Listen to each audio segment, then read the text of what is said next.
নমস্কার, শখের রান্নাঘরে সবাইকে স্বাগত। আজ আমি বানাবো পাঁচমিশালি সবজি। দেখতে থাকুন পুরো ভিডিওটা। তো এখানে আমি নিয়ে নিয়েছি বিনস, গাজর, মূলো, কুমড়ো, সিম, বেগুন, আলু, ফুলকপি আর আ নিয়েছি কিছুটা মটরশুঁটি। তো দেখুন লম্বা, লম্বা করে সরু করে কেটে নিয়েছি। প্রত্যেকটা সবজিকে ধুয়ে আমি পরিষ্কার করে আমি রেখে দিয়েছি। এখানে আমি কড়াই বসিয়ে নিলাম। এখানে আমি এটা আমি বানাবো কিন্তু বড়ি দিয়ে। এই বছরের টাটকা বড়ি। এই বড়িটা দিয়েই বানাবো। তো দিয়ে দিচ্ছি সর্ষের তেল বড়ি ভাজার জন্য। তেল গরম হয়ে গেছে। এবারে আমি দিয়ে দেবো বড়িগুলো। অবশ্যই সবজিটা কিন্তু বড়ি দিয়ে বানাবেন। বড়ি দিয়ে বানালে খুব টেস্টি হয়। বড়িগুলোকে একটু লালচে করে ভেজে নিলাম। তুলে রেখে দিচ্ছি। বড়িগুলো ভাজা হয়ে গেছে। কড়াইতে আমার তেল সামান্য অল্প আছে। আর একটু আমি সরষের তেল অ্যাড করে দিচ্ছি। এখানে কিন্তু কোনো কিছু সবজি আমি ভাজবো না, একসঙ্গেই বানাবো। দেখতে থাকুন কিভাবে বানাচ্ছি। পুরো ভিডিওটা অবশ্যই দেখবেন, তাহলেই বুঝতে পারবেন। আর প্রথমে দিয়ে দিলাম সিম, তারপরে দিয়ে দিচ্ছি বেগুন। বেগুনগুলো অবশ্যই আপনারা তেলের ওপর আগে দিলেও হবে। আপনারা চাইবেন আগেই দিতে, কিংবা বেগুনটাকে ভেজে রাখতে চাইলে করতে পারেন। তবে আমি বলবো ভাজার কোনো দরকার নেই, যেভাবে বানাচ্ছি সেভাবেই করুন। ওপরে দেবেন না, অনেক সময় ক্যাক সেদ্ধর মতো পড়ে যায়, বেগুনগুলো সেদ্ধ হয় না। তো তার জন্য আমি কিন্তু তেলটা যাতে ভালো লাগে ওর জন্যই আমি প্রথমে দিয়ে দিলাম। এবারে একটু নাড়াচাড়া করে আর যেসব সবজিগুলো আছে পরপর আমি এবারে দিয়ে দেব। এখানে দিয়ে দিচ্ছি বিনস, গাজর। আপনারা আপনাদের পছন্দ মতো সবজিও দিতে পারেন। এখানে কিন্তু বাঁধাকপিও দেওয়া যায়। তবে বলবো বাঁধাকপির থেকে এখানে যে ফুলকপি দিয়েছি এটা বেশি খেতে ভালো লাগবে। তো বিনস, মূলো দিয়ে দিলাম।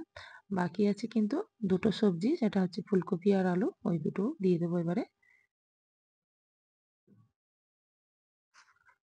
এভাবে কিন্তু শীতের সময় মানে এইভাবে যদি বানিয়ে খান গরম, গরম এরকম সবজি, এটা কিন্তু শুধুমাত্র ভাত দিয়ে খাওয়ার জন্য না, এটা কিন্তু আপনারা রুটি দিয়েও খেতে পারেন।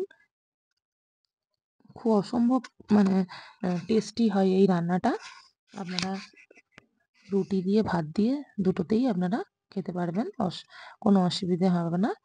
উম এবারে একটু নাড়ানাড়ি করে ওপর থেকে এবারে প্রত্যেকটা শুকনো মসলা আমরা অ্যাড করব। দিয়ে দিচ্ছি প্রথমেই স্বাদ মতো নুন, দিয়ে দিচ্ছি হলুদের গুঁড়ো। এক্কেবারেই ঝামেলাবিহীন রান্না, চটজলদির রান্না এবং সাধারণ রান্না, কিন্তু খেতে হয় দুর্দান্ত। তো আমি বলবো প্রত্যেকেই এভাবে একবার করে বানিয়ে খাবেন।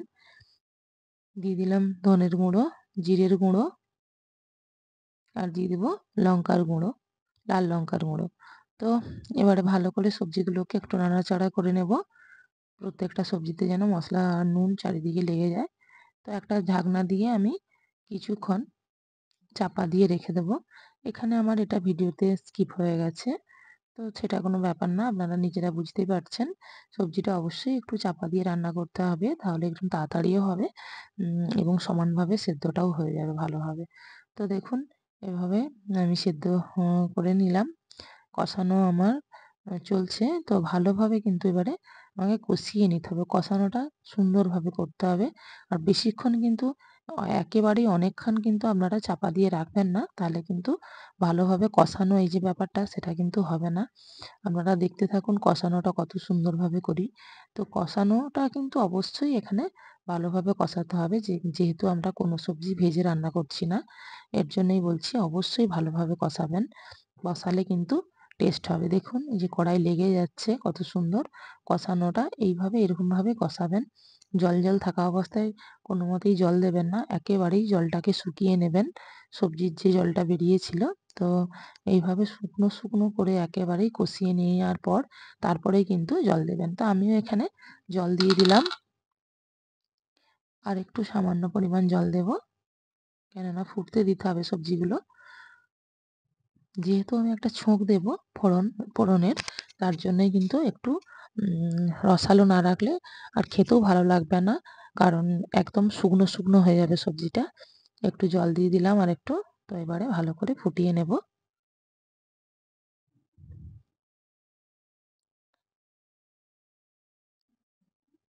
দুটো কাঁচা লঙ্কা চিড়ে দিয়ে দিলাম উপর থেকে।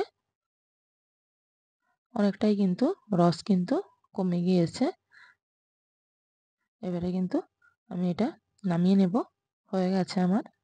এবারে আমি ছোঁক দেওয়ার জন্য কড়াই পরিষ্কার করে বসিয়ে দিয়েছি। দিয়ে দিচ্ছি ফোড়ন দেওয়ার জন্য এখানে সরষের তেল।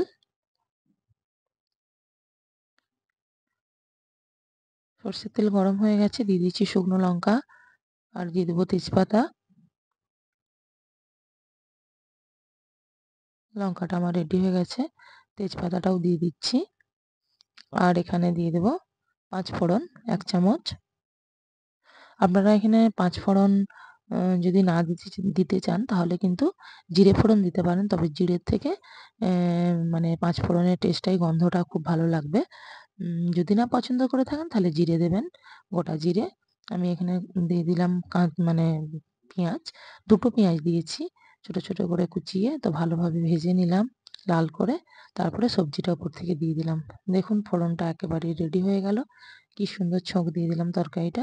এইভাবে ছোঁক দিলেই কিন্তু তবেই কিন্তু এটা টেস্ট মানে পারফেক্ট পাওয়া যাবে। আর ওপর থেকে দিয়ে দিলাম ভেজে রাখা বড়িগুলো। তো দেখুন একেবারেই কিন্তু আমার রেডি হয়ে গেছে। আপনারা আমার পুরো ভিডিওটা আমার সঙ্গে থাকার জন্য অনেক অনেক ধন্যবাদ, এবং পুরো ভিডিওটা দেখে অবশ্যই আপনারা লাইক, কমেন্ট ও শেয়ার করবেন, পাশে থাকবেন। আর আমার চ্যানেলটিকে অবশ্যই সাবস্ক্রাইব করবেন। দেখতে থাকুন। একেবারেই কিন্তু রেডি হয়ে গেছে। আমরা কিন্তু এটা ভাত বা রুটি যেকোনোর সঙ্গে কিন্তু খেতে পারি। নমস্কার, পাশে থাকবেন।